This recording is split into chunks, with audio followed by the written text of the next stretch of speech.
Bonjour et bienvenue sur la mécanique universelle. Alors aujourd'hui nous sommes jeudi 23 mars 2023 et je continue mon exploration de cet ouvrage de René Jean Dupuy, L'humanité dans l'imaginaire des nations. C'est une réflexion sur la montée en somme, à mon sens c'est comme ça que je l'interprète, la montée de l'idée d'humanité dans l'humanité, en somme. Hein. Donc, c'est en lien avec la théorie que je développe sur le site mécaniqueuniverselle.net et qui essaie de démontrer que l'humanité évolue progressivement vers son ultime perfection. Donc, je travaille sur l'idée d'humanité. Voilà, par-delà toutes les autres appartenances. Pour moi, l'appartenance fondamentale, c'est l'appartenance à l'humanité. Et maintenant, depuis le siècle dernier, nous connaissons, c'est la première fois dans toute l'histoire de notre évolution, entre le moment où nous nous sommes séparés des autres primates et pour devenir ce que nous sommes, dans toute cette histoire d'évolution qui est très très longue, c'est la première fois que l'humanité connaît l'ensemble des êtres humains qui la composent, les dernières tribus qu'on ignorait, ou les derniers clans au Brésil, par exemple, etc., ont été découverts au XXe siècle. C'est la première fois qu'on a fondé les organismes pour fonctionner universellement, c'est-à-dire l'ONU, l'Organisation nationale des Nations Unies, etc., l'OMS, l'OMC, l'Organisation mondiale du travail, l'Organisation mondiale du tourisme, etc., etc. Toutes.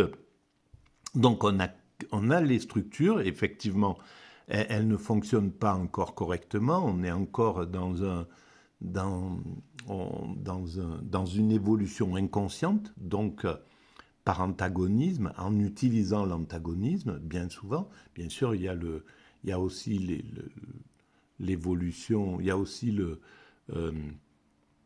l'utilisation de la fraternité, de l'entraide universelle, tout ça, ça fonctionne, mais il y a aussi la compétition entre les grandes puissances, entre les nations, entre les religions, etc. Donc on n'est pas dans un système pacifique qui a pris conscience de son sens et qui travaille tous dans le même sens. Ça viendra. À mon sens, cette évolution que nous produisons de façon inconsciente, nous allons commencer à prendre conscience de ce que nous réalisons. Ça sera la science, je pense, qui permettra de le confirmer, parce que maintenant, voilà, c'est ce que dit le site, mon travail, c'est ce qu'il affirme. Mais c'est l'œuvre d'un d'un philosophe charpentier, en gros, voilà, on peut pas apporter on peut pas s'appuyer sur ce type de travail. Il y en a beaucoup, il y a beaucoup de gens qui pensent euh, que l'humanité va vers cet état de perfection, que nous allons finir par nous unir, etc., que nous atteindrons la paix universelle, la fraternité, etc. Les religions l'ont déjà imaginé, des philosophes l'ont pensé, et à travers cet ouvrage, on le voit bien. Euh, voilà, les philosophes du 19e siècle, beaucoup de philosophes du 19e siècle avaient cette vision téléologique, c'est-à-dire l'étude des fins dernières de l'humanité, ou avec cette vision d'un progrès social, etc., philosophique, intellectuel, qui nous amènerait vers un état de bonheur, de paix, un paradis, quoi. Voilà, donc tout ça, c'est déjà là. Mais tant que c'est le religieux, le philosophique ou le naïf comme moi qui qui parle de ça, la société, elle ne peut pas récupérer en fait cette base pour que l'ensemble humain s'y fédère. Elle peut se fédérer derrière quelque chose de scientifique. C'est pour ça que, bon, derrière Darwin, on peut arriver à se fédérer. Derrière Galilée, on peut se fédérer, même si la société, elle met du temps à accepter la nouveauté. Galilée imagine sa théorie, l'Église la repousse, le monde est offusqué de ça. Et pareil pour Darwin, les gens ne veulent pas imaginer qu'on descende du singe, qu'on descende des autres primates. Et donc, il faut du temps, mais la science finit par imposer son concept. Voilà. Et donc, ça sera pareil pour cette théorie de l'humanité va vers son ultime perfection, la paix universelle, la fraternité et l'accession facile à l'extase qui est la fusion avec le principe créateur. Voilà, c'est ce dont je parle. Et je pense que la science, quand elle le prendra en main, elle permettra elle pourra le définir parce que je pense que c'est observable. Si on analyse tous les progrès qui ont été faits entre le moment où nous sommes séparés des autres primates, où nous avons d'abord développé des progrès physiques, organiques, physiques, la dextérité, la course, etc., etc. Tous ces progrès-là sont connus. Ensuite, les progrès techniques, la taille des silex, etc. Et puis, les progrès, la culture, voilà. Quand on regarde de façon pointue l'évolution, les progrès qui ont été faits, et qu'on voit où ils nous ont amenés aujourd'hui, on peut imaginer qu'en prolongeant cette ligne d'évolution, on va vers cet état de perfection, où l'homme ne sera plus un loup pour l'homme, où on aura maîtrisé entièrement notre environnement de façon parfaitement écologique. On ne pompera plus sur les énergies, on n'abîmera plus la planète, etc., etc. On aura dépassé les antagonismes intercommunautaires, interétatiques, voilà, en ce moment-là, on est en train nos dominants sont en train de continuer de ramener un nouvel antagonisme. Peut-être c'est l'ultime avant de passer sur l'universel, l'antagonisme entre l'Occident et les pays émergents. Voilà, là, ils sont en train de dire soit vous vous rangez de notre côté, soit de l'autre. Et donc, on voit bien que la surdité fait que l'homme n'est pas encore apte ça veut simplement dire ça, l'homme n'est pas encore apte, les dirigeants, les dominants de l'humanité ne sont pas encore aptes à un fonctionnement fraternel. Globalement, je parle, il y en a certainement qui sont aptes à tout ça, mais globalement, le monde du leaderat mondial de tous les côtés, hein, que ce soit les États-Unis, la Chine, les Russes, les Européens, les pays... les BRICS, etc., tous n'ont pas encore l'aptitude, dans leur globalité, ce leaderat n'a pas encore l'aptitude de fonctionner fraternellement. C'est pas encore pour l'instant. Donc, il faut qu'ils aillent user leur ego, parce qu'en fait, c'est ça. C'est les guerres, les confrontations, c'est là où les dominants vont user leur ego, leur narcissisme, leur surdité, par chair à canon interposée. C'est tout. C'est juste ça. C'est entre... voilà, les systèmes vont aller épuiser leur fanatisme, en fait. Que ce soit le fanatisme des Russes qui veulent faire changer l'ordre mondial, ou que ce soit le fanatisme des Américains qui veulent garder l'ordre mondial tel qu'il est, c'est-à-dire avec eux en tant que pilotes, etc. Mais les deux surdités sont là et elles se confrontent. Évidemment, l'extérieur de la surdité, ce serait un système qui dirait, bon, c'est bon, on a compris, on a compris qu'on va vers que notre but, c'est de faire de cette planète le paradis qu'elle peut être, puisqu'on voit bien que tout est là pour faire un paradis. À partir de maintenant, on travaille à construire ça, à rendre heureux tous les hommes qui arrivent sur cette planète, qu'il n'y ait plus de gens qui soient des esclaves des autres, etc. Il y a un chantier énorme pour amener cette humanité au bonheur, à la liberté, à la fraternité, etc. Sur cette planète, que ça soit valable pour un Indien, comme pour un Africain, comme pour un Européen, comme pour un Américain, comme pour un Asiatique. Voilà, que ça soit valable pour tous, que tout le monde soit dans cette dimension.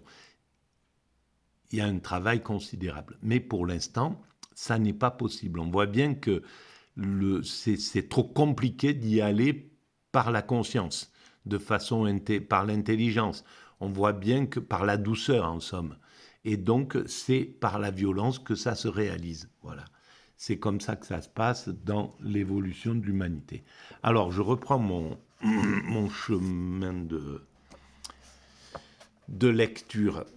Donc, on en était là, c'était sur le 19e siècle, le colonialisme. Justement, cette vision universelle qui se répandait, comment les hommes allaient les uns vers les autres avec des grandes idées, des idées généreuses, bien souvent, mais qui étaient frelatées, qui étaient maltraitées par des criminels qui le mettaient en place, qui mettaient en place après la colonisation, par exemple. Et c'était valable pour la révolution bolchevique. Très certainement que les idées étaient généreuses, il n'était pas question d'abuser le peuple, mais le peuple, de fait, a été abusé parce que ceux qui ont pris le pouvoir, ça a été les plus violents, et ce sont les violents qui l'ont emporté. Voilà. C'est malheureusement la mécanique de l'évolution qui se réalise comme ça. Bien souvent, c'est ça. Ce sont les violents qui l'emportent. Pardon. Ainsi est né et s'est réalisé le mythe de la plus grande France. Alors, je lis, je découvre en même temps et je commente. Il justifiait, ce mythe, la conquête par l'instruction, le centurion par l'instituteur. C'était ça qui était promis. C'était d'exporter tout ce qu'on avait découvert, tout ce qu'on avait compris, etc. Mais malheureusement, ça a été la méthode qui a été qui s'est pas réalisée comme il faut, parce qu'elle pouvait pas se réaliser autrement. C'était voilà, ça s'est réalisé comme ça pouvait se réaliser simplement à ce moment-là. Évidemment, ça a été rejeté, ça a été la violence a entraîné des résistances, bien entendu. Détournant de l'humiliation de 1870, le grand vent des ardeurs coloniales portait les trois couleurs aux confins des mers et des sables et répandait sur des mondes qui les ignoraient les signes de la civilisation. Voilà, alors c'est né de l'humiliation de 1870. Voilà, bon, ça vaut le coup de voilà, de plonger un peu historiquement pour avancer, pour comprendre comment cette évolution se déroule, l'évolution de l'humanité. Et vue de l'Occident, évidemment, parce que c'est pas C'est pas ça qui fait la totalité de l'humanité. Comment la résistance du colonisé aurait-elle pu entamer la conscience d'un colonisateur qui se voyait contraint d'imposer la paix par la guerre? Voilà, c'était ça, il se trouvait contraint de ça. Sauf qu'il y avait d'autres méthodes, parce que les êtres humains savaient se réunir euh, pacifiquement. Mais pour ça, il faut pouvoir arriver pacifiquement. Il suffit d'arriver avec un peu de narcissisme, avec une idée que on est supérieur à l'autre, et c'est fini. Ce sentiment va transpirer dans le dialogue, dans la rencontre, et donc l'autre va réagir à ça. Donc c'est très très émotionnel en fait. Ça se passe de façon, c'est psychologique tout ce qui se passe. Coloniser, c'était pacifier. Eh bien, voilà le problème. Sans doute, cette aventure a-t-elle suscité autant de dévouement qu'elle a permis d'exploitation? Point d'interrogation. Les administrateurs des colonies s'efforçaient de les réduire et de protéger les populations. C'était les ordres qui étaient donnés. Mais malheureusement, derrière, il y avait les exactions qui se faisaient. Le médecin qui vouait 30 années de sa vie à tel coin de la Cochinchine ou du Niger leur montrait un attachement tenace. Mais le grief majeur qui, aujourd'hui, instruit le procès fait à la colonisation s'en prend à la vision hiérarchisante des peuples et des cultures qui l'inspiraient. Voilà, c'est le narcissisme. C'est à partir du moment où on y va avec la conscience qu'on est les meilleurs, on ne voit plus la culture d'autrui. Et c'est pour ça que les cultures n'ont pas été respectées. Au lieu d'y aller en disant apportez-nous votre meilleur, votre culture, on veut s'enrichir de votre culture et on va en échange aussi vous apporter la nôtre. Et on en fera quelque chose de central entre les deux. Voilà, ça se serait passé comme ça, mais c'était pas possible. Il y avait ce narcissisme qui est là. Et ce narcissisme est encore ce qui pollue l'Occident. L'Occident est encore dans ce narcissisme absolu, mais qui s'est durci depuis la découverte, de Christophe Colomb par les Indiens d'Amérique. Voilà, depuis 1400, on a multiplié on a renforcé, on a durci notre narcissisme, qui a permis, parce qu'il fallait ce narcissisme qu'on pourrait dire psychopathologique, hein, parce qu'il est psychopathe, hein, faut pas, puisqu'il a conduit à pouvoir imaginer qu'on pouvait mettre en esclavage des êtres humains qui n'avaient pas le statut d'humain. Il faut être psychopathe pour faire ça. Le colonialisme, et même le colonialisme, c'est pour une part, c'est psychopathologique. Le fait de se croire supérieur à autrui, il y a un côté... et d'en abuser, hein, parce que voilà, cette idée, elle est courante dans l'esprit humain. Mais d'en abuser, de pouvoir utiliser ça pour neutraliser autrui, pour le vampiriser, c'est psychopathologique. Donc c'est un système psychopathe. Donc la vision hiérarchisante des peuples.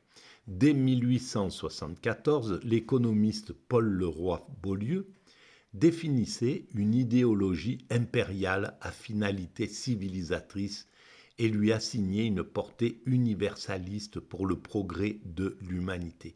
Voilà ce qui a permis à la colonisation de se produire. C'était une théorie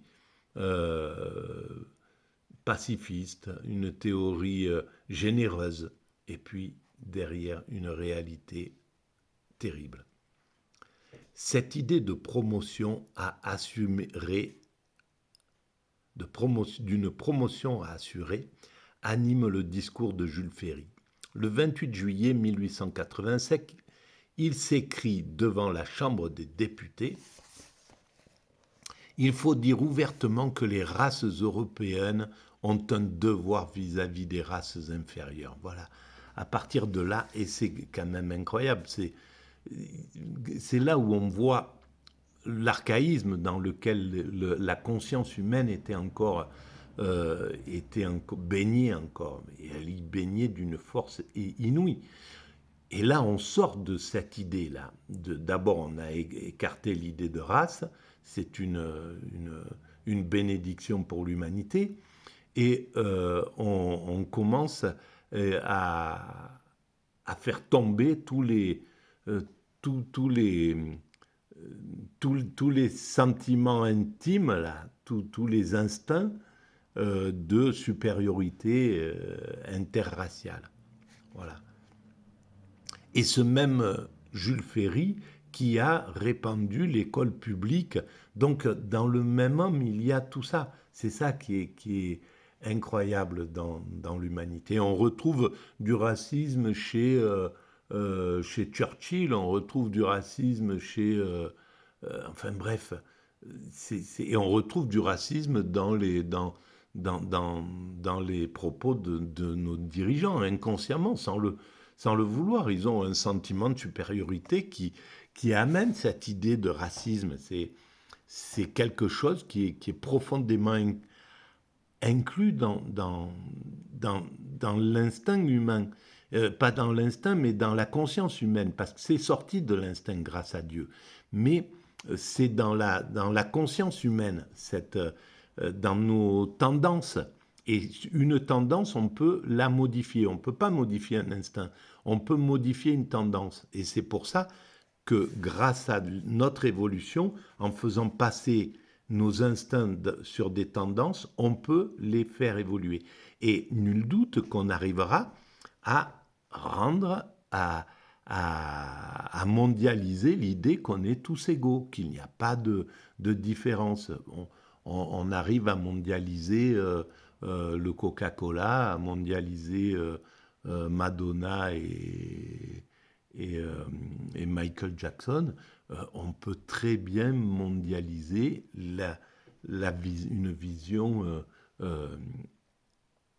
égalitaire du monde. Ça sera très vite fait maintenant qu'on a tous les moyens avec les médias, c'est tout nouveau. Mais maintenant, tout le monde a une télévision, tout le monde et voilà, on l'a bien vu avec le Covid. Et quand on le regarde de loin, on se rend compte que le Covid, c'est une façon d'unifier l'humanité. Voilà, l'humanité, elle a essayé, disons qu'elle a expérimenté le fait de répandre quelque chose, l'idée du masque, l'idée de ci ou de ça, de se protéger, etc., à l'échelle universelle. Alors on le voit comme c'est quelque chose qui fait peur parce que on a cette vision 1984, Big Brothers, etc., de l'abus d'un système qui peut être dictatorial. Et c'est clair que là, l'oligarchie s'est posée sur d'une façon, d'une dictature douce sur l'humanité. Il ne faut pas se leurrer. On est bien dans un système comme ça.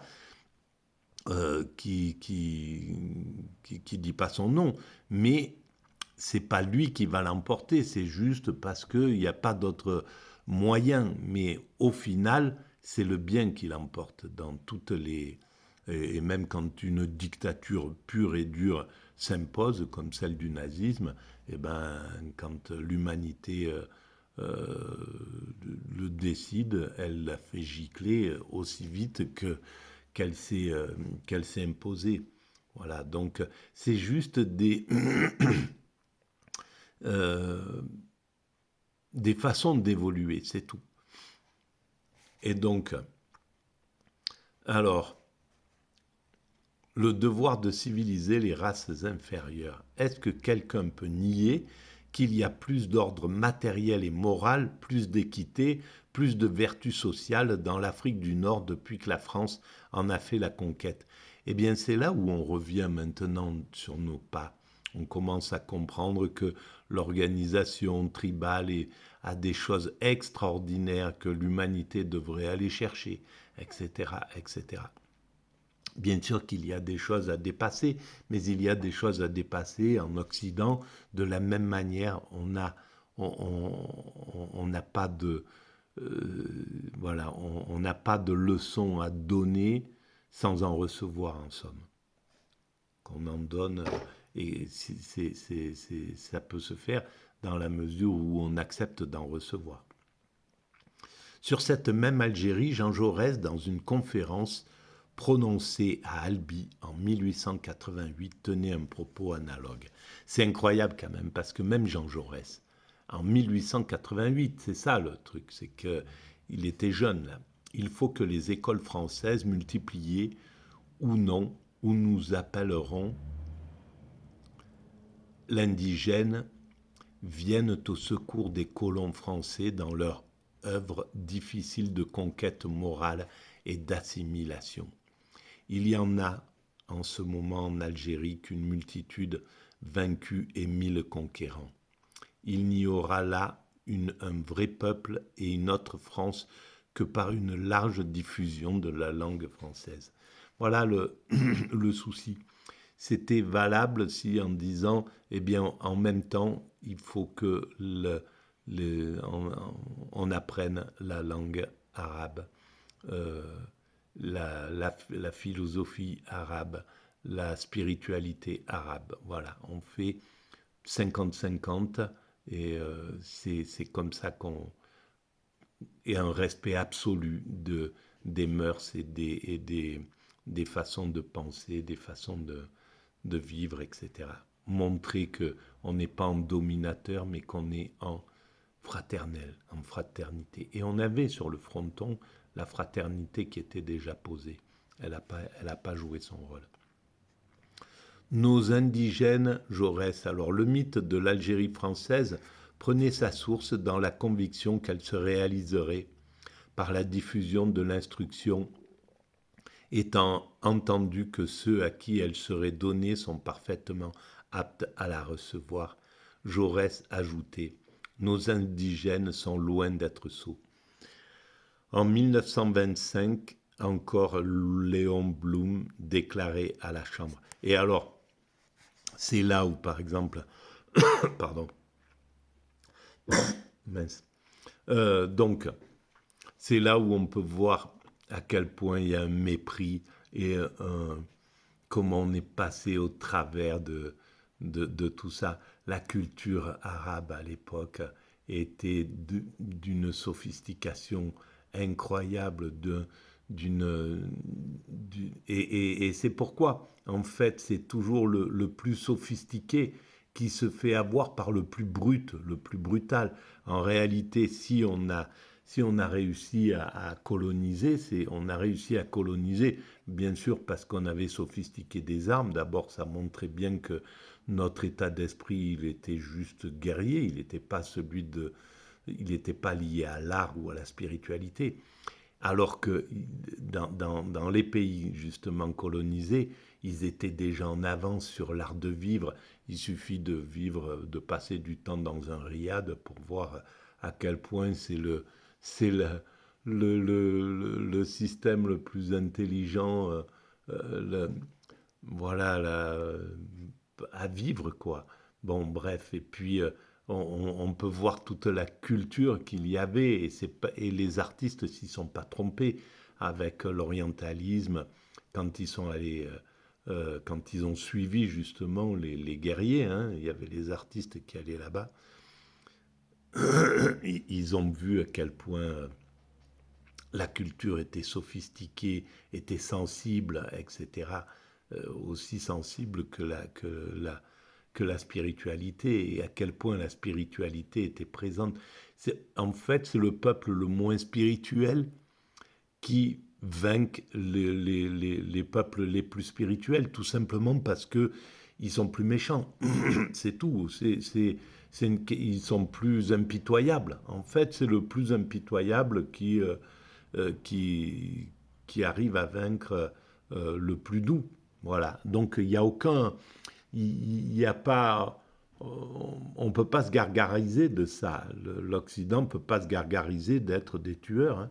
Hein. C'est pas évidemment, voilà, la mafia, elle peut faire régner l'ordre dans une île, sur une île, facilement parce que ils fonctionnent comme des prédateurs. Ils savent se fédérer, faire régner la terreur.